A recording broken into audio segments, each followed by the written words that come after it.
Em, Voy ahora a compartir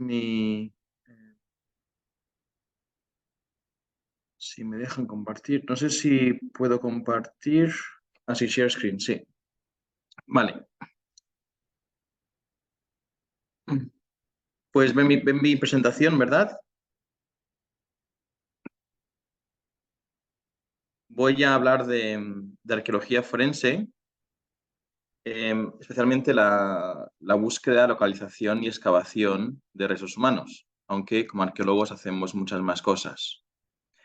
En esta fotografía se trata de un caso histórico de una fosa de la Guerra Mundial, Primera Guerra Mundial, donde los arqueólogos trabajan para un laboratorio de criminalística que va a hacer los análisis de ADN, donde el laboratorio de criminalística requiere pues, esas medidas de minimizar contaminación, de cadena de custodia. O sea, es forense en cierta manera, pero obviamente no es un caso judicial, ¿no? Ni médico legal en ese caso. Los objetivos de la conferencia es, primero de todo, qué es la arqueología forense y un poquito las perspectivas globales, ¿no? Se utiliza ahora, obviamente, la arqueología forense en mucho trabajo humanitario, de fosas, pero también, obviamente, en algunos países se está utilizando en, en casos de, pues eso, de homicidios actuales, etc. También el papel que jugamos el arqueólogo forense como parte de ese equipo de investigación, ¿vale? Y un poquito más sobre la excavación de enterramientos clandestinos. Varios enterramientos clandestinos, digamos, simples, que no sean en ningún pozo, ni en hoyos, ni en cuevas, más en las fosas, ¿no? Fosas comunes o individuales. Y quizá también con esta presentación, pues llegar a valorar un poco el papel que juega el arqueólogo forense y promover un poco esta especialidad, ¿no? Entre los expertos de criminalística, por ejemplo. Lo que no voy a tratar mucho es la historia de la arqueología forense. Básicamente, en los años 80 empezaron a utilizarse arqueólogos forenses, en algún caso criminal, en Estados Unidos y en Europa. Pero de hecho fue en el año 88, 1988, donde John Hunter, un arqueólogo inglés, empezó a investigar este caso a la derecha, que es de un niño de unos 3 años que desapareció y que lo encontraron debajo de unas piedras de un muro. Y bueno, el autor del crimen indicó, el presunto autor del crimen en ese momento indicó que, bueno, que se ve que las piedras habían caído del muro, se habían caído y habían accidentalmente habían enterrado a este niño. Pero John Hunter, con un poco de satigrafía, vio que algunas piedras, las que están en negro, eran piedras que estaban colocadas por alguien encima del cuerpo, es decir, que no eran naturalmente de un derrumbe natural de un muro, de una pared. Entonces, en el año 88 testificó en juicio contra el presunto autor del crimen para indicar que realmente esas piedras sí que fueron puestas por alguien en vez de, como he dicho, el derrumbe natural del muro.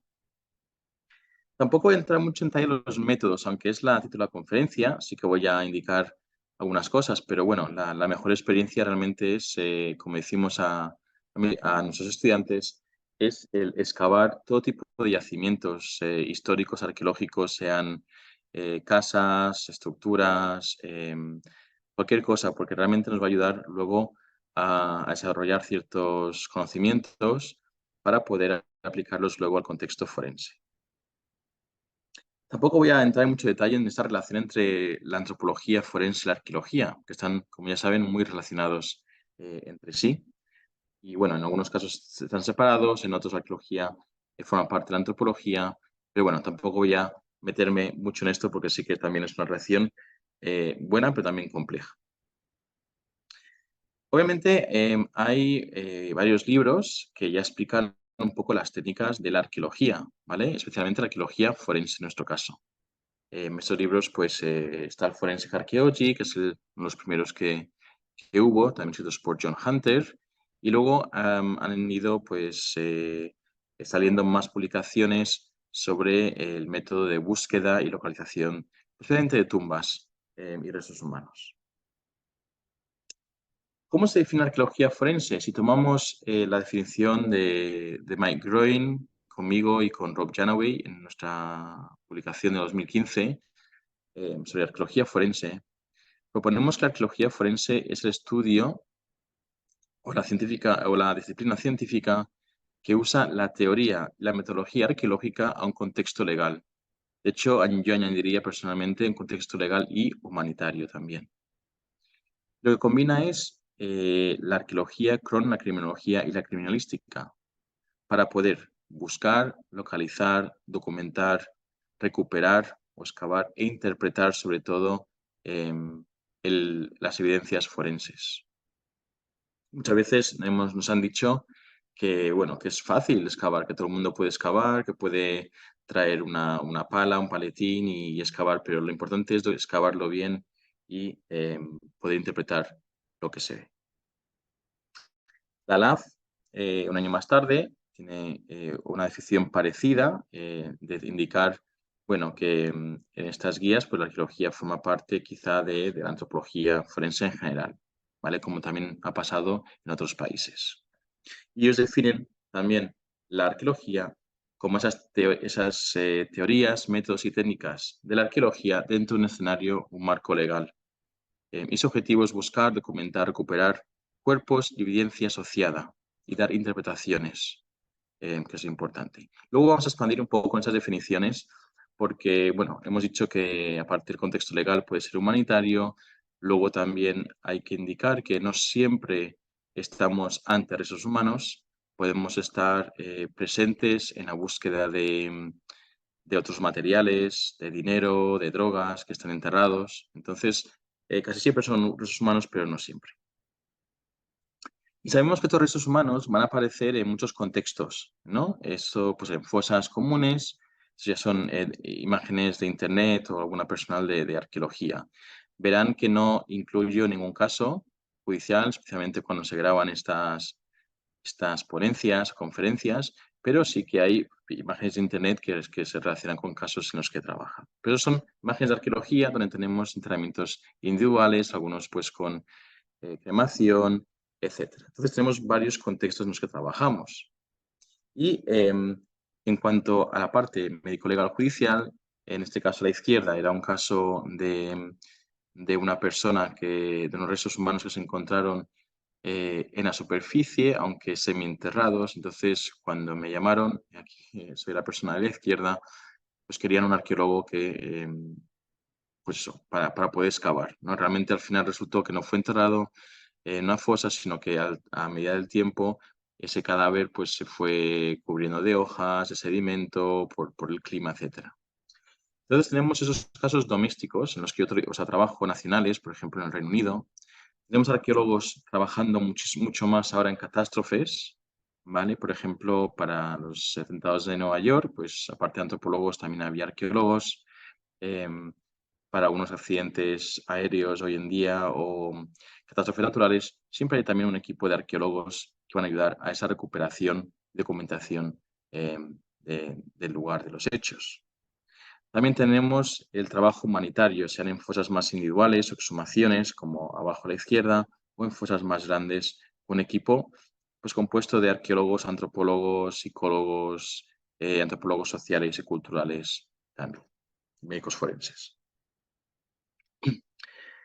Lo que quiero indicar, aparte de esa definición, es que la arqueología forense realmente, como he dicho, es la búsqueda, localización, recuperación, interpretación de restos humanos, pero quiero añadir aquí que también es otros objetos y otros materiales. No siempre trabajamos con cuerpos y a veces los cuerpos no están esqueletizados, están frescos.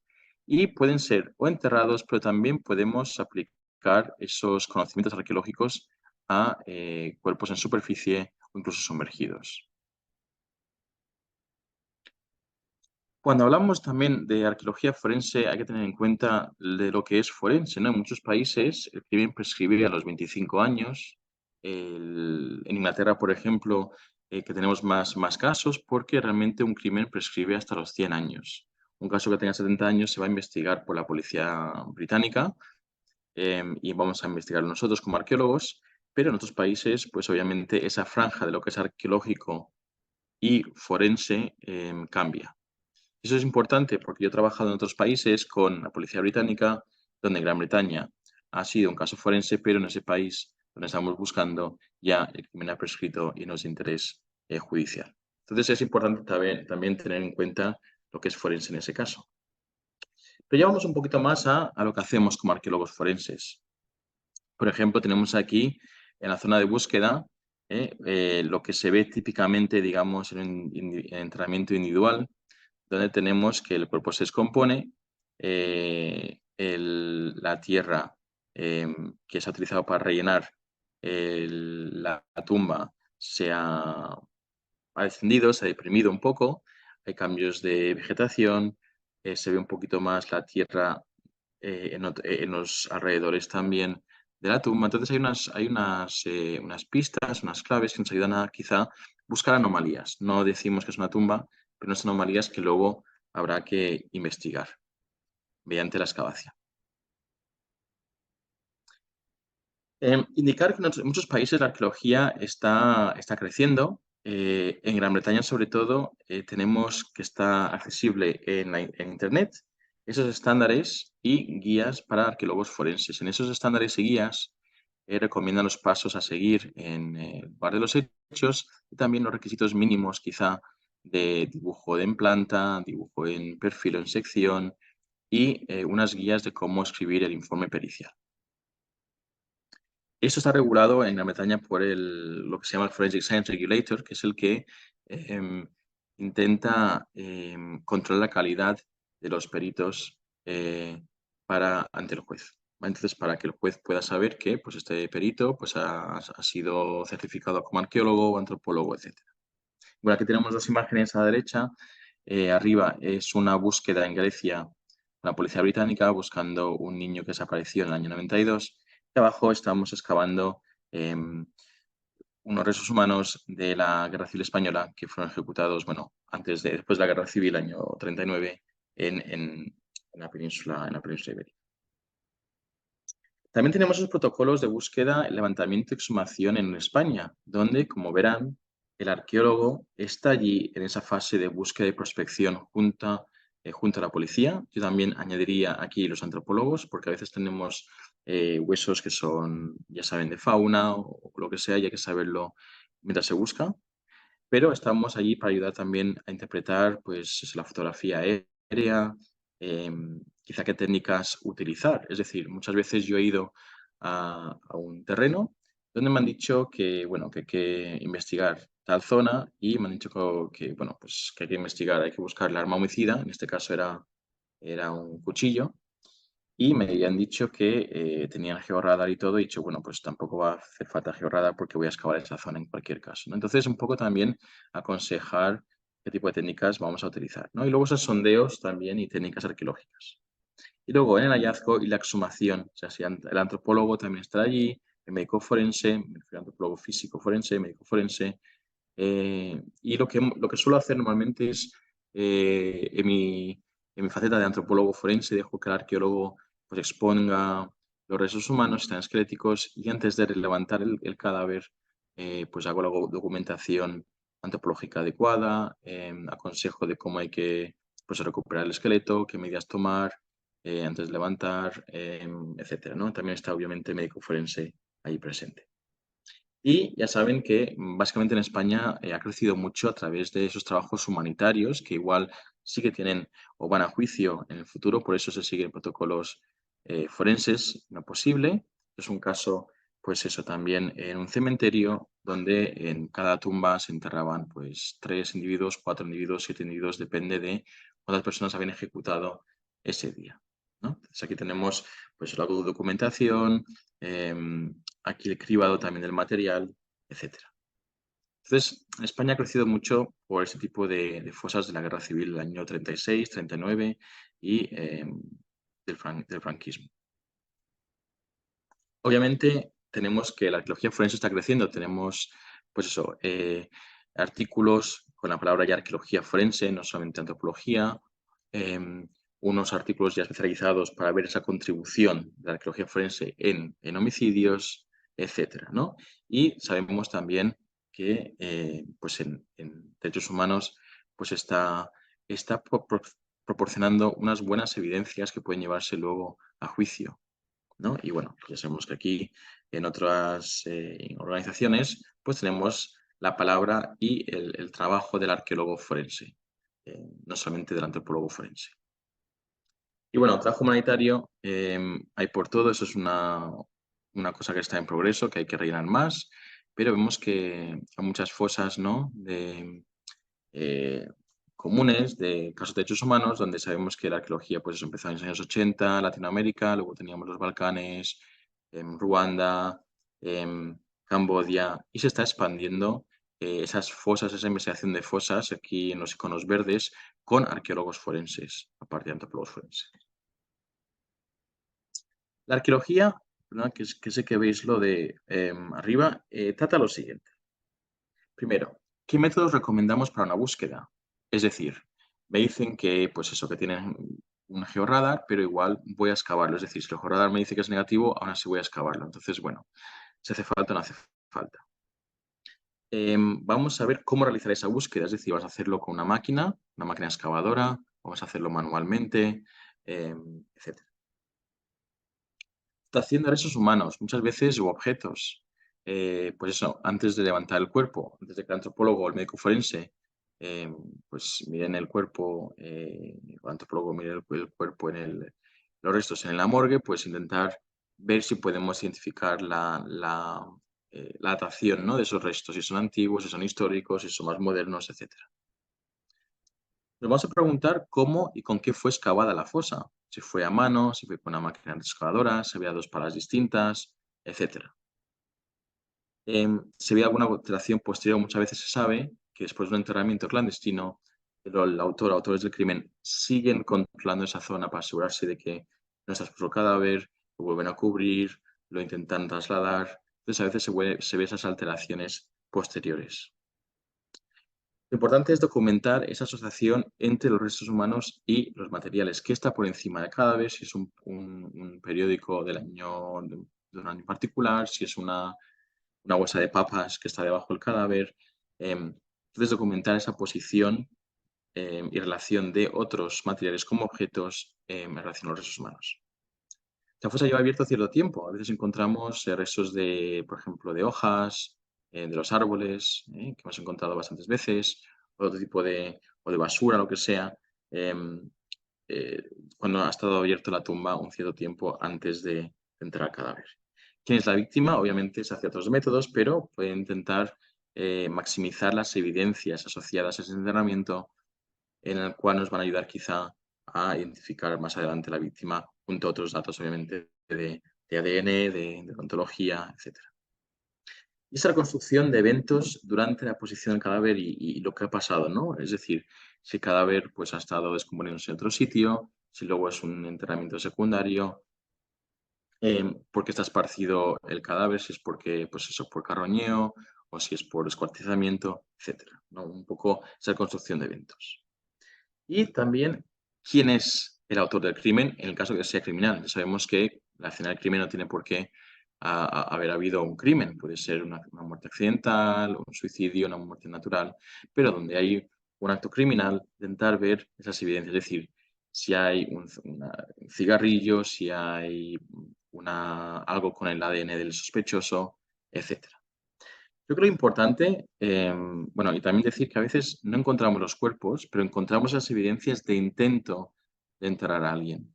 Me acuerdo, por ejemplo, en un caso donde sabíamos que el presunto autor del crimen había alquilado una máquina excavadora en una noche para unas horas nada más y se ve que intentó excavar una tumba, pero se encontró con roca dura, unos 30 centímetros, y luego abandonó esa zona. Entonces vemos un poco de reconstrucción. Y entonces esa evidencia de intento también puede ayudar a alguien. Lo importante es saber qué nos solicitan. Muchas veces voy a la comisaría, a la policía, donde hablamos el caso y claro, me dicen, no, es que queremos un arqueólogo. Digo, ¿pero para qué? ¿Para excavar? ¿Para saber quién es la víctima? ¿O para saber cómo se ha excavado la fosa? Es decir, ¿qué nos solicitan? Lo mismo con la antropología forense. Muchas veces llaman a un antropólogo pues porque hay huesos, pero claro, hay que saber si quieren que se haga un asesoramiento de trauma, si ya tienen identificada a la víctima y solo hay que hacer otra cosa tipo, no sé, reconstruir los huesos, etcétera. Entonces hay que saber qué nos solicita la policía, el juez, y documentarlo. Los contextos en los que se desarrolla la arqueología forense también cambia, ¿no? El tipo de rol que tenemos. En algunos, como he dicho, son contextos de violaciones de derechos humanos para un proceso judicial. En otros, no es para un proceso judicial, aunque en el futuro igual puede ser, pero es una ayuda humanitaria. Tenemos casos de homicidios domésticos, policiales, los que trabajo yo en Gran Bretaña, por ejemplo. Catástrofes en masa, especialmente ahora para la documentación y un poco la reconstrucción, como veré, de lo que ha pasado, ¿no? Por ejemplo, en el derrumbe de un edificio. Ahora hay muchos especialistas en la protección del patrimonio, vivienda ilícita de antigüedades. Por ejemplo, la Guardia Civil Española tiene una buena unidad de crímenes del patrimonio, también los Carabinieri en Italia. Entonces, eso se está también fortaleciendo bastante. Casos civiles, por ejemplo, esto no lo he hecho, pero sé que hay la disputa de límites de un terreno, que luego el arqueólogo va a investigar con archivos históricos, mapas históricos, y luego la repatriación de bajas militares. Por ejemplo, si pensamos en los soldados estadounidenses que perecieron en Corea o Vietnam o Segunda Guerra Mundial, hay un equipo de arqueólogos que hace la recuperación y búsqueda de esos cadáveres y siguen protocolos forenses. Por eso, en parte, podemos llamarlo forense porque siguen protocolos forenses y si hay un error en la identificación, un error en la recuperación o documentación, puede también ir a juicio. Además, se trabajan con laboratorios de ADN forense, entonces siempre va a haber un elemento forense ahí. La diferencia es que haya un arqueólogo o no depende de muchas cosas. Por ejemplo, el sistema judicial, que en España de momento se utilizan arqueólogos que son quizá, en lo que yo sé, un poco que sé, que son amigos de médicos forenses y empiezan a trabajar, pero, por ejemplo, no escriben informes periciales, eso no pueden cobrar de momento dinero. También depende de las tasas de criminalidad y el comportamiento criminal. Es decir, por ejemplo, en un país quizá como en Canadá, pues donde hay más bosque, pues va a tirar a depositar a alguien en un bosque, mientras que, por ejemplo, en Londres, donde cada casa tiene un jardín, en vez de transportar el cadáver durante unas horas fuera de Londres, pues a veces se entierra en el jardín de la casa. Entonces, hay varias cosas que determinan si hace falta, bueno, si hay una presencia de arqueólogos forenses o no, ¿vale? Incluso seguridad, recursos, etcétera. Realmente, en mi experiencia hemos trabajado, pues eso, con búsqueda de personas desaparecidas, es decir, que antes era vamos a excavar estas fosas, pero ahora estamos buscando, hacemos esas búsquedas primero, tenemos esas catástrofes en masa, como he dicho, y hay otros casos. Y hay unos libros que se están publicando ahora, como el que tenemos aquí a la derecha, donde se está viendo esos tipos de variaciones en los casos, ¿no? Que hay. Esta foto a la derecha, yo no estuve, esto fue en las Malvinas, donde la Cruz Roja, el Comité Internacional de la Cruz Roja, envió un equipo de arqueólogos, antropólogos, médicos forenses, etcétera, a exhumar soldados argentinos de la guerra del año 82. Entonces, no es necesariamente algo criminal, pero investigación criminal, pero sí que es una exhumación para poder identificar a esas personas. Y bueno, tenemos obviamente fosas por todo el planeta, lamentablemente, y sé que las dimensiones a veces en Latinoamérica son muy diferentes e increíbles comparado con otros países, lamentablemente, pero bueno, aquí es donde podemos también ayudar como arqueólogos forenses. Si empezamos con las búsquedas, no quiero entrar mucho en técnicas, hay unas técnicas, por ejemplo, donde el arqueólogo trabaja con la policía para ver cómo se va a atacar, digamos, o cómo vamos a investigar un cierto terreno, ¿vale? Si vamos a hacer una búsqueda en línea, peinando cada centímetro, si vamos a utilizar máquinas retroexcavadoras, a qué superficie parar cuando es negativo, si hay que parar a 40 centímetros de profundidad o a 1,5 metros, depende del terreno, ver qué sedimento que se está excavando, ya sea con la máquina retroexcavadora o no, tiene más prioridad que otras, según el material que encontremos. Digamos, una botella del año 92, que es el año donde desapareció una persona. Entonces, muchas veces estamos con esa búsqueda, también con el antropólogo forense y otros medios policiales. Yo soy, como antropólogo, prefiero también recuperar esos restos humanos en superficie, también porque soy arqueólogo, tengo esos conocimientos de técnicas, pero a veces los arqueólogos dicen que son ellos mismos que tienen que hacerlo. Pero bueno, es una combinación de ambos, ¿no? A veces el arqueólogo documenta la posición de los huesos humanos, humanos, y el antropólogo empieza a indicar pues, si está en pronon, en supino, qué hueso es, etcétera, ¿no? Pero bueno, esos en superficie son también el rol del arqueólogo forense. Y a veces, cuando tenemos los restos en superficie, lo que hacemos es hablar primero con el coordinador forense, o depende, eso es la policía científica, para ver qué estrategia utilizamos. Es decir, ¿qué preguntas se hacen? Por ejemplo, identificar los restos humanos. Bueno, identificarlo como parte del arqueólogo sería recuperar lo máximo posible. Eso también indica recuperar cualquier cosa que tenga una fecha que pudiera estar relacionado con el individuo. A la determinación de la causa de la muerte, bueno, eso es más el médico forense. Intervalo post-mortem, ¿cuánto tiempo lleva ahí el cadáver? Pues también es importante saber qué está por encima del cadáver, qué está por debajo. Tener en cuenta que como arqueólogos podemos documentar la vegetación que quizá cubra un cuerpo y recuperar esa vegetación y enviarlo a un botánico que puede indicar quizá que ese cuerpo ha estado ahí como mínimo 7 meses, ¿no? Por decir algo. ¿Dónde ocurrió la muerte? Es decir, ¿está el esqueleto articulado o no?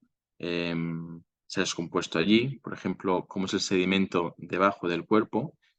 Si hay, pues eso, mucho líquido corporal, perdón, que mi español a veces, con estoy tan acostumbrado al inglés, que me cuesta un poquito. Pero bueno, vamos a ver, en este caso a la derecha, también como antropólogo, pues es un cuerpo que estuvo esparcido pues, por carroñía, ¿no? Por zorros, etcétera. Luego pasamos a los enterramientos clandestinos. Esos enterramientos clandestinos, aquí tenemos a la izquierda, arriba a la izquierda, uno que es de entrenamiento para la policía, es decir, tenemos una anomalía en el terreno, estamos buscando ese terreno, hemos decidido buscarlo en superficie y buscar anomalías donde esté alterado el sedimento, donde esté alterada la vegetación, y luego es cómo vamos a acceder a excavar eso. Las otras imágenes son noticias de fotos en prensa de casos que yo he realizado. Y como digo, pues en Inglaterra a veces hay muchos enterramientos en jardines, porque, como he dicho, lo más fácil a veces es enterrar a la persona en el jardín. Entonces, es un poco pues ver qué parte de la casa pues, es más nueva, más recientemente construida, si alguna vegetación, por ejemplo, arriba a la derecha, hubo pues eso, una vegetación dañada, una alteración del sedimento, y empezamos a buscar allí, obviamente, donde estuvo el cadáver. Como he dicho, no puedo enseñar fotos, lamentablemente, por varias razones que sabéis, ya saben ustedes, pero bueno, son fotos de internet. Em, a la izquierda teníamos un enterramiento en cemento, ¿vale? Donde hubo 4 capas distintas de cemento y yo los cavé con otra persona, y esa otra persona en juicio tuvo que indicar si el cemento estaba mezclado a mano, mezclado con una máquina, etcétera. Y también, pues eso, ver cuándo se compró el cemento y otras cosas así. Y a la derecha, abajo a la derecha, otro enterramiento en un jardín en Londres, donde después de la recuperación del cadáver por el antropólogo médico forense, etcétera, el arqueólogo continúa en esa escena del crimen excavando el resto del jardín para ver si hay algún arma homicida o si hay otro tipo de evidencias. Entonces, lo que están haciendo aquí la policía es meter todo el sedimento en eso, para cribar más adelante si hace falta. O igual no se criba más adelante, pero igual, por ejemplo, la defensa en un juicio puede pedir que donde está el sedimento para que su arqueólogo, la defensa, pueda mirarlo también. Entonces, en este caso, estamos reteniendo el sedimento que estamos excavando.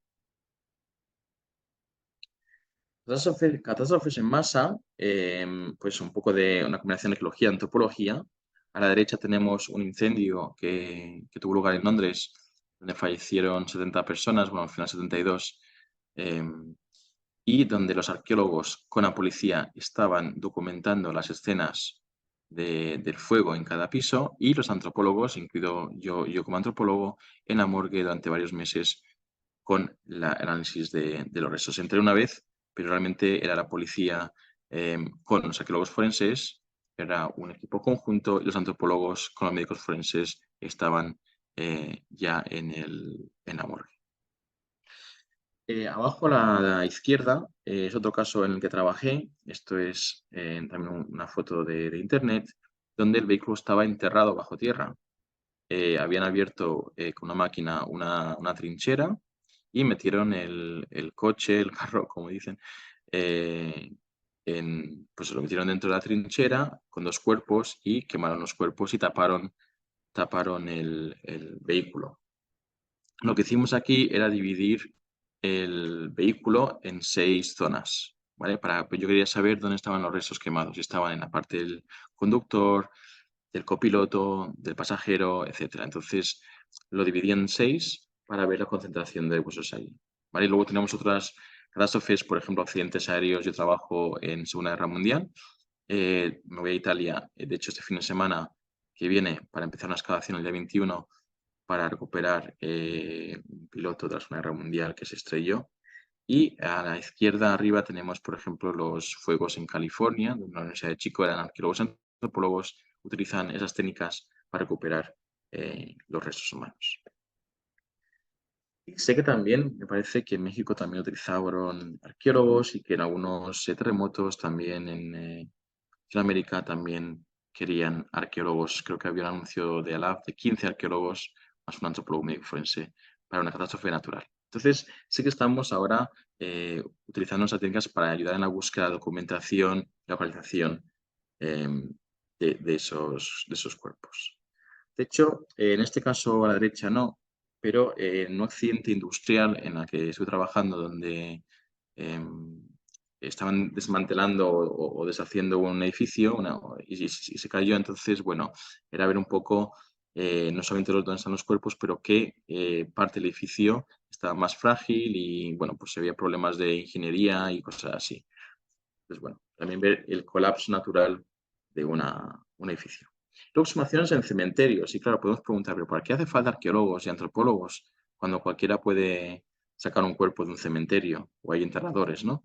Bueno, pues como saben, cuando a veces es una combinación arqueólogo-antropólogo, tenemos un cadáver que nos identificó, digamos, en los años 80, donde ha estado enterrado en una fosa común en cementerio, pues claro, los ataúdes se desintegran, los huesos se pueden mezclar, entonces queremos intentar ver que hemos exhumado a la persona adecuada. Luego hablamos de investigación de derechos humanos. Como ya sabemos, ya Fosas Grandes, esta tiene 104 personas, dirigida por Francisco Echeverría y Lourdes Serrasti, y luego unas más pequeñas, donde el arqueólogo está allí pues, para poder intentar documentar esa asociación entre un objeto y una víctima. Muy importante también para poder ayudar a la identificación de un individuo. Y esas muertes militares que hemos dicho antes, donde ahora hay muchos arqueólogos, antropólogos trabajando, tanto para los gobiernos australianos, estadounidenses, para el gobierno holandés, británico, pues para poder exhumar o buscar esos cuerpos. En mi caso he trabajado en Bélgica y Francia, Italia y Alemania, Primera y Segunda Guerra Mundial, de varios contextos. Entonces, un poquito antes de, espero que estéis conmigo, antes de entrar un poquito más en la técnica de enterramiento clandestino, quiero hablar un poquito más de la experiencia que tengo yo en el Reino Unido, que es muy diferente, obviamente, a Latinoamérica, sin obviamente sin tener en cuenta que hay mucha variedad en Latinoamérica y muchos países pues con un volumen distinto, pero quizás estoy en una burbuja, digamos, y quizá lo que sea ideal en el Reino Unido no va a ser ideal en otros contextos. Nosotros estamos basados, somos autónomos, como los antropólogos, de hecho los médicos forenses son autónomos en el Reino Unido, es decir, trabajan por sí mismos. Estamos ya en universidades, en laboratorios de criminalística, a veces en alguna empresa privada de ADN, museos. Y claro, ¿qué pasa? Que muchos arqueólogos forenses han estado muchos años trabajando en arqueología en general. De hecho, prefieren arqueólogos que tengan mucha experiencia en arqueología en general y antropólogos que tengan mucha experiencia en antropología física en general, que luego pues eso, puedan utilizar esa experiencia para casos forenses. Obviamente hay que saber también la parte criminalística y el proceso, protocolo forense, judicial, etcétera, también para trabajar. En la policía también tenemos en criminalística algunos que son arqueólogos forenses también. Y en extranjero ya saben que pues hay muchos arqueólogos que están basados en otras organizaciones. ¿Y quién nos llama? Realmente en Inglaterra no hay un cuerpo nacional de policía, realmente son cuerpos policiales autonómicos en regiones separadas, donde hay un coordinador forense que es el que aconseja al investigador del caso, al detective principal, qué tipo de especialistas va a hacer falta para un caso, es decir, entomólogos, geofísicos, arqueólogos, antropólogos, etcétera. Entonces, ellos suelen llamarnos para indicar, pues eso, qué queremos. A veces la policía científica, desde la escena del crimen, nos indican que han encontrado unos huesos, que creen que están enterrados y hace falta un arqueólogo forense para ayudarles a recuperar, teniendo en cuenta que en la defensa va a haber un arqueólogo forense. Es decir, ellos no quieren tener responsabilidad, si no tienen esa formación arqueológica, de recuperar el cadáver porque en la defensa va a haber un arqueólogo. Al final es un sistema adversario en el que tiene más argumentos, pues más va a ganar el caso. A veces, pues, abogados de la defensa, otras empresas, etcétera, nos van también a ayudar o a contactar con nosotros. Formamos parte de un caso, de un equipo grande. Aquí estamos, es un trabajo, aquí en la fotografía a la derecha, donde está la tienda, digamos, blanca, donde está el cadáver, y ahí está la policía especialista en búsqueda, donde hemos indicado que huesos faltan, por ejemplo, también con antropólogos, y que van a seguir buscando esas evidencias. Somos parte de un equipo, pues, de detectives, donde encontramos un objeto y les preguntamos al detective, tenemos un anillo de tal época, y a ver qué tienen los registros. Están el fotógrafo, operativos de búsqueda, la policía científica, en la que siempre, antes de decidir algo, vamos a hablar con ellos para ver si están de acuerdo o no. Y también importante es el que, digamos, enlaza a la policía con la familia, es decir, explicar a esa persona, en inglés Family Liaison Officer, el tipo de proceso, lo que se ha podido recuperar, por qué se tarda lo que se tarda, etc. En la búsqueda estamos trabajando muchísimo ahora en la búsqueda, y también los antropólogos, ya desde el principio, más que el encontrar huesos y llamar al antropólogo, ya desde el principio, o sea que los antropólogos en Reino Unido están ya activamente en la búsqueda de restos humanos. Hacemos una documentación preliminar, es decir, cómo es la geología del terreno, dónde está la roca madre, y quizá podemos ver, si sabemos por inteligencia o información que hay un terreno clandestino que va a estar en la zona donde no está la roca madre a 30 centímetros de profundidad, donde va a estar en otro sitio. Vemos que hay, por ejemplo, actividad agrícola, es decir, si hay un entrenamiento clandestino, igual los restos están en superficie y esparcidos, ¿vale? Hacemos una evaluación de los lugares de los hechos, qué tipo de acceso, de máquina podemos traer, qué tipo de excavaciones, una evaluación de excavar y la excavación en general. Veo que hay unas media horita más y 20 minutos y ya acabo. A veces hacemos un informe tafonómico, es decir, antes de esa búsqueda buscamos, como he dicho, qué métodos van a funcionar o no en un sitio. Es decir, van a trabajar los georradares, viene este tipo de sedimento, a qué nivel está el agua, es decir, vamos a hacer falta, pues no sé, igual hay que drenar ese agua, etcétera. Un poco la estrategia, el informe de lo que cabe esperar quizá, o incluso lo fácil que es excavar o no ese terreno. Es un ejemplo de un palacio, no ha pasado nada. Aquí, bueno, nació Winston Churchill, está cerca de donde vivo en Inglaterra, pero vemos que si aquí hubiera una búsqueda junto a la policía, pues vamos a poder acceder, digamos, a ver las baldosas que están en el patio, ver si alguna ha sido movida, si ha habido trabajos, pues, de construcción. Tenemos la hierba, entonces ahí sí que estaría bien tener un georradar, por ejemplo, donde no hay muchos cables y no hay muchas distorsiones, pues, por otro tipo de tuberías. Tenemos un bosque donde podemos quizá recomendar que se llama especialista en LIDAR, tenemos sonar para el agua. Entonces, vamos a ver también qué tipo o si sabemos exactamente que hay un testigo que dice que vieron un crimen que pasó un enterramiento en una determinada zona, pues ya traer la máquina excavadora y hacer un seguimiento. Lo que sí que hacemos en la búsqueda es utilizar varias técnicas. La fotografía aérea para saber si hubo acceso en esa época o no, a través del tiempo. Métodos geofísicos, hace falta especialistas en geofísica, yo no lo soy, es algo muy especializado.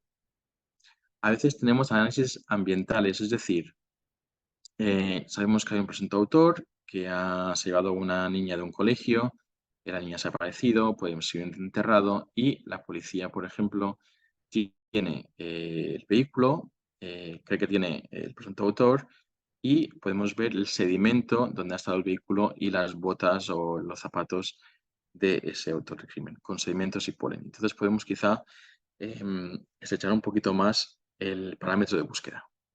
La topografía y la botánica, a veces he llevado a una persona en botánica donde me ha dicho, aquí no busquéis que estas plantas llevan aquí pues 6 años, pero esa zona llevan aquí 6 meses. Entonces, bueno, vamos a buscar donde hay plantas más jóvenes, ¿no? La topografía, el hundimiento del terreno, por ejemplo, pero también como arqueólogos saber qué es natural, qué es artificial, qué es arqueológico, qué es más nuevo, ¿no? Pero últimamente lo que hay que tener en cuenta es, esos son métodos que van a quizá identificar ciertas anomalías también con recursos de la policía, los perros, etcétera, y al final vamos a tener que excavar en cualquier caso. Y aquí vemos otro ejemplo de lo que estoy diciendo de esa búsqueda del hundimiento del terreno. Tenemos unas medidas que son una tumba, una depresión, el sedimento ha cambiado porque se ha excavado algo. De hecho, igual a 1 metro de profundidad se encuentra arcilla y la arcilla ha subido a la superficie. Y tenemos un cambio también en las plantas y también otras técnicas también que podemos ver. Un ejemplo, y bueno, esperando que estén conmigo, es este que he puesto, es de un ejercicio que hicimos, la policía, tenemos un marcador, se deja un marcador para saber dónde está el enterramiento, tenemos un sedimento que se encuentra en esa zona, sabemos a través de investigación preliminar a 1 metro de profundidad, está en la superficie, tenemos una alteración del terreno y vamos a ver cómo abordamos esto, ¿no? No voy a entrar en detalles de lo que la fotografía que hay que hacer, el exceso, pero lo que sí que voy a indicar es que quizá antes de excavar hay que tomar unas muestras medioambientales, que a veces no las utilizamos, pero es una buena práctica utilizarlas. Y lo voy a explicar un poquito más con esos enterramientos clandestinos que vamos a ver.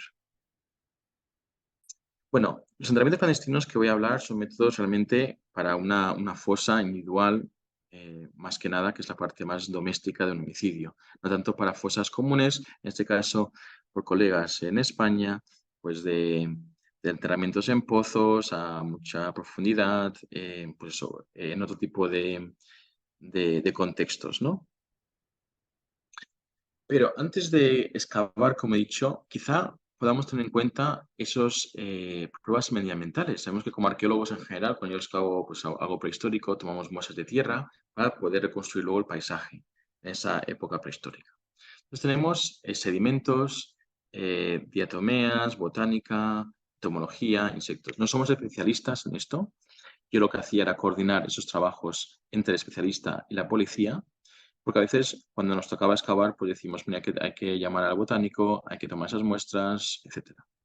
Entonces, lo que nos ayuda en este tipo de pruebas medioambientales es buscar cuerpos a veces. Si sabemos que hay un sospechoso, ¿dónde estuvo ese sospechoso? ¿En qué tipo de terreno estuvo? La data mínima de muerte, es decir, si crece un árbol o perdón, una rama o encima de un cadáver. Movimiento de transporte de los cuerpos. A veces, bueno, se hace con polen, etcétera. Y bueno, otro tipo de casos, ¿no? Que realmente lo que quiero dedicar es que hay que tener en cuenta esas pruebas medioambientales y quizá tomar unas muestras de tierra como voy a mostraros. Por ejemplo, si tenemos un caso como este en Bosnia, vemos que hay un sitio de ejecución, el número 1, donde el cadáver y la ropa van a tener restos de heno o paja, ¿no? Que van a estar junto al cadáver en un enterramiento en una ubicación, digamos esta número 3, donde tenemos sedimentos y polen de la zona. Luego hay una excavación para un enterramiento secundario y en el final de esa excavación que encontramos nosotros tenemos sedimentos y polen mezclados de otros sitios. Entonces, análisis de polen puede quizá reconstruir dónde fue ejecutado y dónde fueron, en qué tipo de ambiente, entorno fueron enterrados al principio.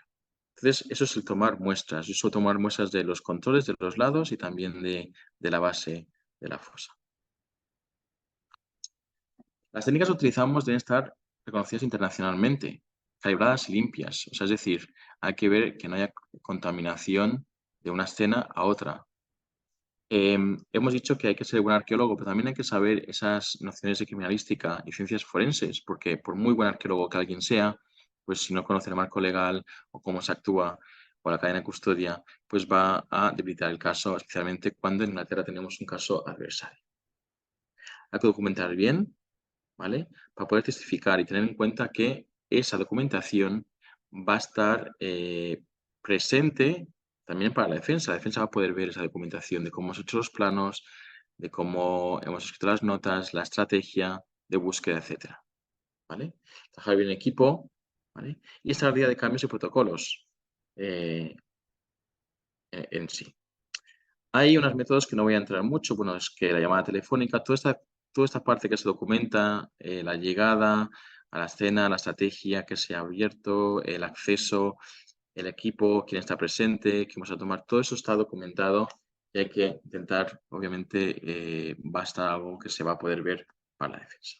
Y tenemos, como he dicho, esas estándares gratuitas en Internet de Inglaterra, que creo que son unas buenas estándares para unas guías de cómo excavar en arqueología forense. Pero realmente, ¿por qué hace falta un arqueólogo forense? ¿Cómo podemos justificar, y acabando, quizá en 10 minutitos, cómo podemos justificar la presencia de un arqueólogo? Cuando hemos dicho que en muchos sitios nos dicen que cualquiera puede excavar. Bueno, esta es una diapositiva importante y es algo que hay que sacar de esta presentación. Espero que pueda ser este punto que voy a mostraros. Pues como sabemos, el cuerpo no está enterrado así un poco al azar. ¿Eh? El cuerpo está, pues, enterrado en una tumba. Alguien ha excavado, ya sea a través de una capa o dos o tres, ha excavado una tumba, ha hecho un corte, digamos, ¿vale? No sé si pueden seguir mi flecha, y han sacado la tierra y han enterrado un cadáver ahí. Luego la tierra se ha vuelto a poner, no todo va a caber, igual hay sedimento también de otro sitio y a veces cubre, se cubre la fosa, pues eso, con baldosas o con lo que sea. Y hay un cambio de vegetación. El problema es que cuando no hay arqueología forense y no se conoce, se tiene conocimiento de arqueología, se excava un poco al azar, es decir, se excava para recuperar únicamente el cuerpo, que también es importante, obviamente.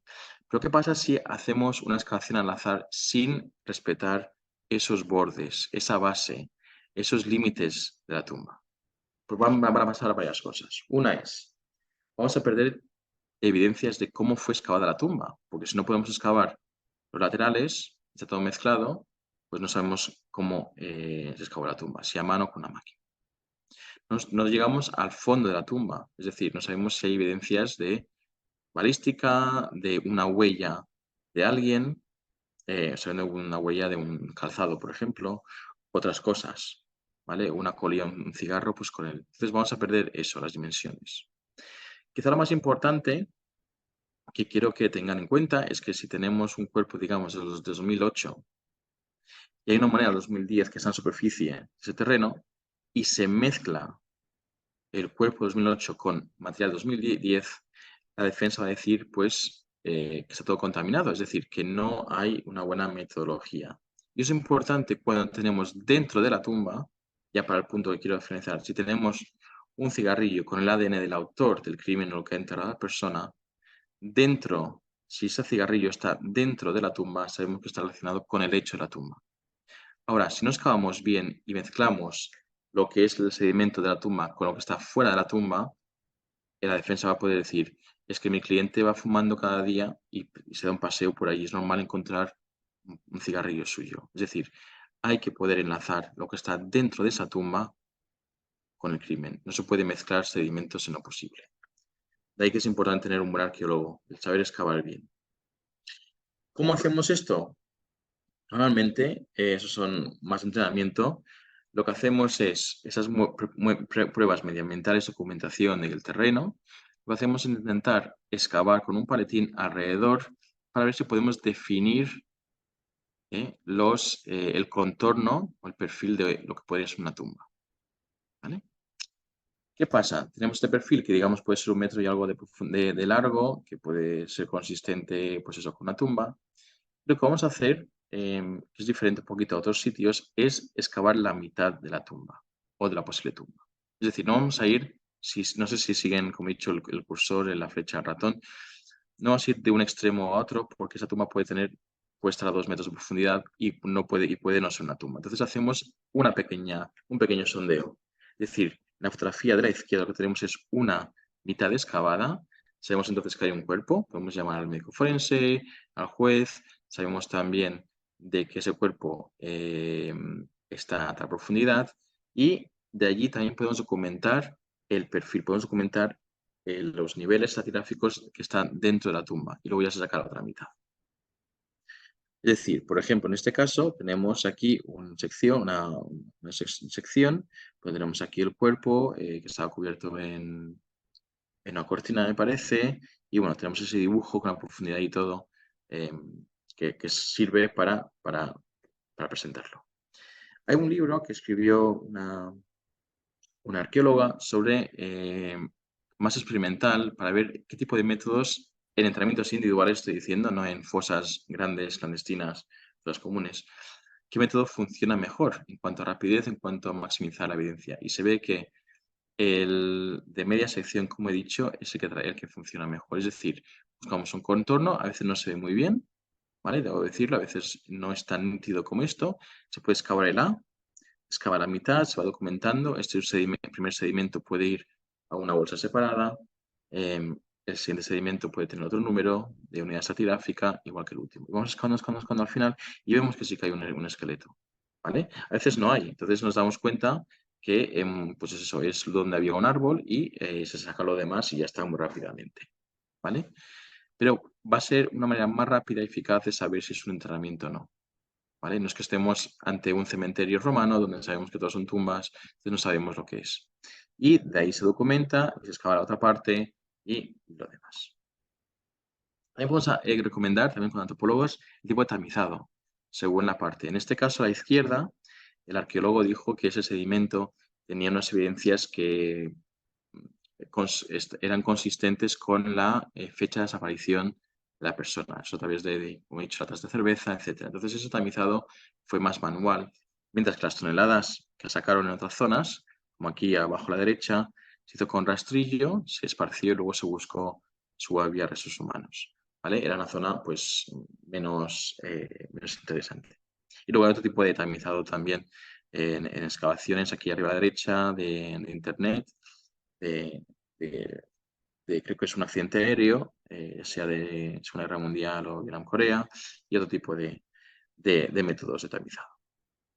Quiero que sepan entonces que no es simplemente exhumar, es exhumarlo bien, pero reconstruir también esas circunstancias alrededor de la posición del cadáver. A veces tenemos cadáveres que están medio enterrados, o tenemos esas hojas al fondo de la tumba, parece que lleva la tumba abierta durante una cierto periodo, ¿vale? Es interpretar también todo bien.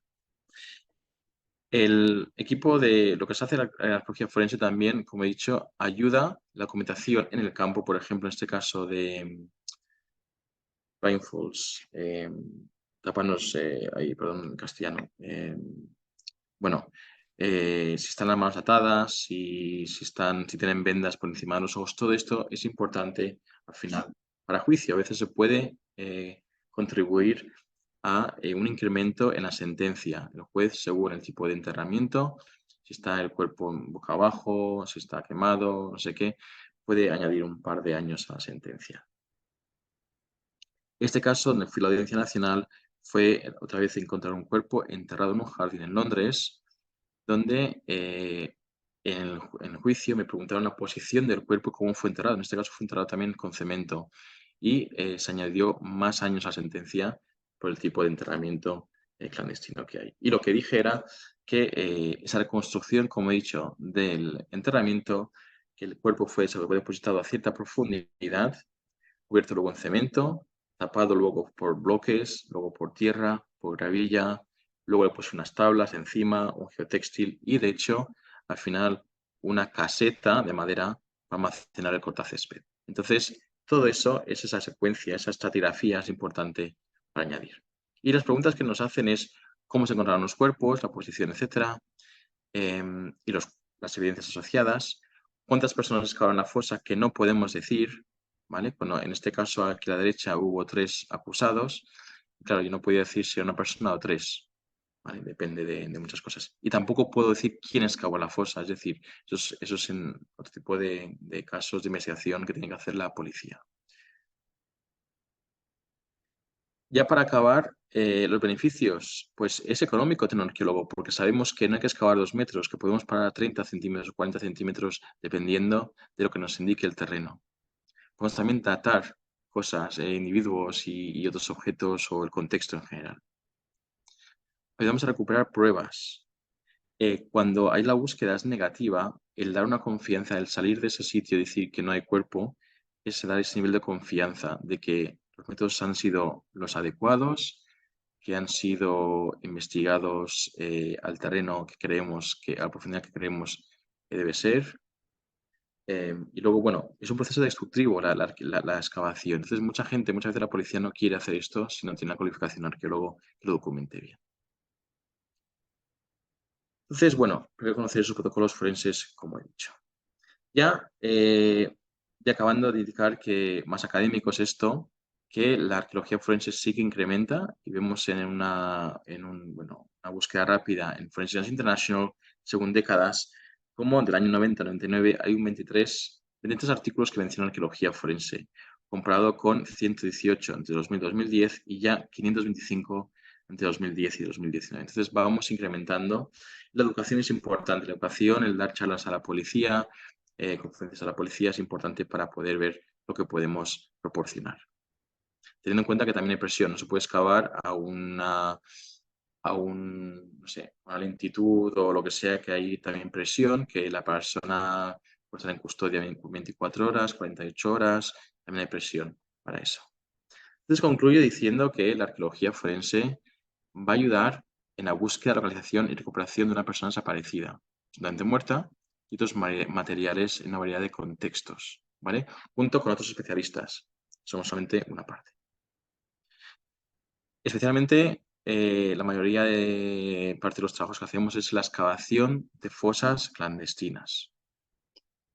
Como también hacemos exhumaciones, como he dicho, para exhumar el cadáver en pues un cementerio, donde puede haber una mezcla de huesos o de ataúdes de otras tumbas adyacentes, etc. Estación intervalo post-mortem, el estar ahí, ver lo que está encima del cadáver, lo que está debajo, alguna cosa que pueda datar esa deposición del cadáver. Aconsejar sobre otros métodos, es decir, si hace falta geofísica, si hace falta LIDAR, otro tipo de tecnologías. Y yo no soy especialista, pero sí que tengo conocimiento. Hay veces que comparamos un caso sin arqueología y luego con arqueología y la diferencia es inmensa. Es decir, la información que se obtiene con métodos arqueológicos o con un arqueólogo es muy diferente y bastante importante, mucho más importante que cuando no se usa la arqueología. No se trata de excavar, sino excavar bien. Documentar e interpretar. Yo aún no sé si excavar bien. He excavado bastante, pero aún tengo mucho respeto a la arqueología y a gente que está trabajando en excavando cada día, realmente. Está en su infancia en muchos países, pero sí que se está estableciendo como disciplina en sí misma, separada a veces de la antropología forense. Y tiene valor y proporcionar ciertas respuestas a familiares y para la justicia. Y aquí acabo con esta caricatura donde los arqueólogos aquí a la izquierda, los antropólogos a la derecha, pueden ayudar, como he dicho, a esa identificación y recuperación de objetos y restos biológicos en desapariciones también forzadas. Con eso, con esta imagen de 2 soldados estadounidenses que están enterrados en el cementerio de Pascal en Hawái, donde cuando estuve allí dije 2 desconocidos. Lo bueno que sería y lo que se está haciendo es exhumar esos cadáveres para poder luego pasarlo a los antropólogos, geneticistas, etcétera, y ayudar en su identificación. Muchísimas gracias. Muchísimas gracias, doctor Nicolás Márquez Gran. Vamos a la sesión de preguntas. A ver, muchachos, ¿quiénes tienen preguntas para el doctor Nicolás Márquez Gran?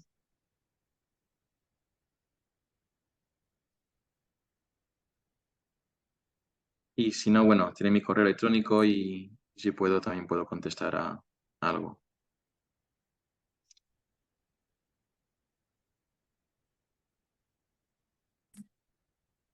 No sé si en Colombia utilizan arqueólogos forenses o son más antropólogos que tienen la parte de arqueología o incluso en Venezuela mismo, no sé cómo funciona el sistema.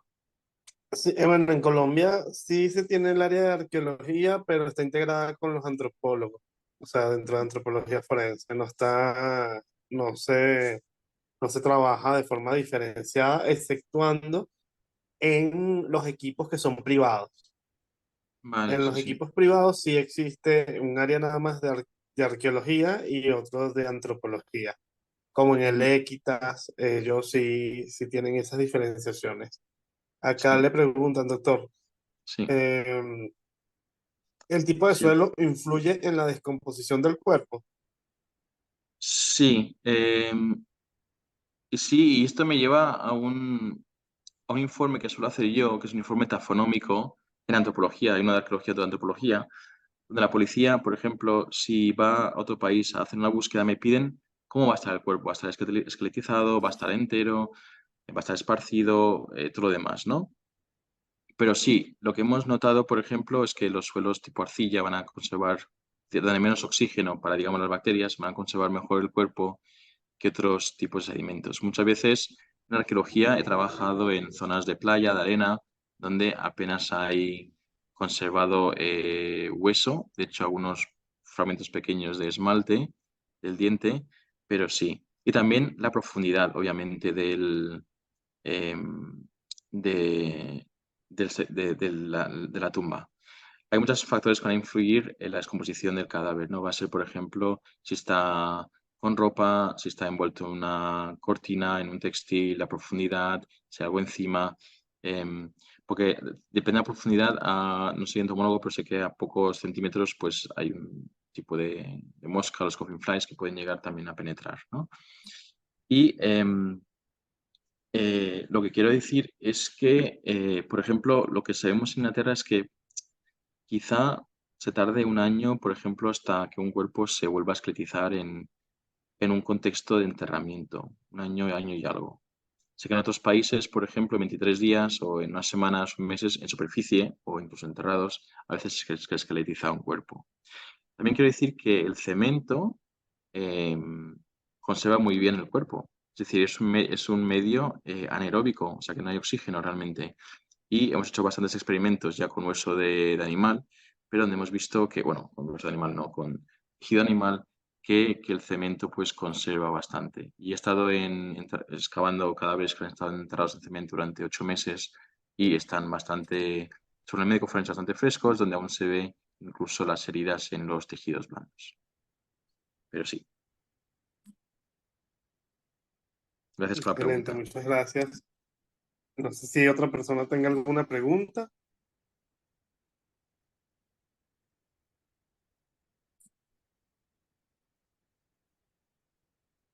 Mm. Otra, doctor. En la Gracias, zona de Ricardo. Sí. árboles trópicos, el tiempo de descomposición, cuando una persona, me imagino que es cuando una persona está perdida, Pues ah, esto, claro, esto me tenía que decir quizá ustedes, aquí no he trabajado mucho, pero es lo que iba a decir, que a veces el informe taxonómico que hago es ver el tipo de temperatura, de clima, qué tipo de animales hay de carroñeo, qué tipo de suelos hay, para poder quizá darnos una idea de qué especialistas hay que llevar, teniendo en cuenta que a veces hacemos misiones fuera, ¿no?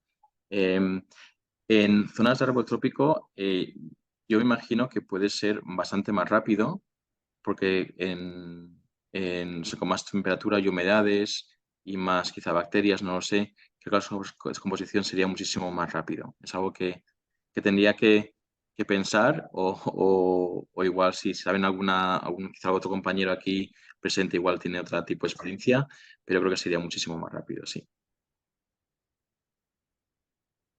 excelente.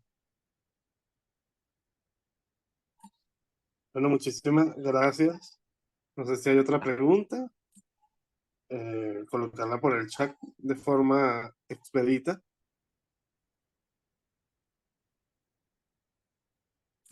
Creo que no hay más preguntas por los momentos. Ya el doctor igual les dejó su correo electrónico Sí, para que puedan comunicarse a posteriori si necesitan algún tipo de orientación o de preguntas. Recuerden que en el caso de las respuestas a través del correo electrónico debemos ser pacientes porque el doctor sí, ningún problema. generalmente anda Sí, de un país a otro sí, en ciertos proyectos arqueológicos y en asesorías, entonces, bueno, ya sabemos que les va a responder, pero sí, hay que tener paciencia. Y en algunas zonas, incluso el doctor está totalmente ausente de conexiones, precisamente sí. por lo indómito del recorrido. Bueno, muchísimas Pues gracias, un doctor placer, Nicolás. como siempre, un placer. Gracias por el tiempo y por estar aquí. Bueno, Un gracias abrazo. a usted por el tiempo, de verdad. Yo creo que esto fue una gran contribución para nuestra organización y para la audiencia en general. Muy bien, gracias, buen día. Adiós. Vale.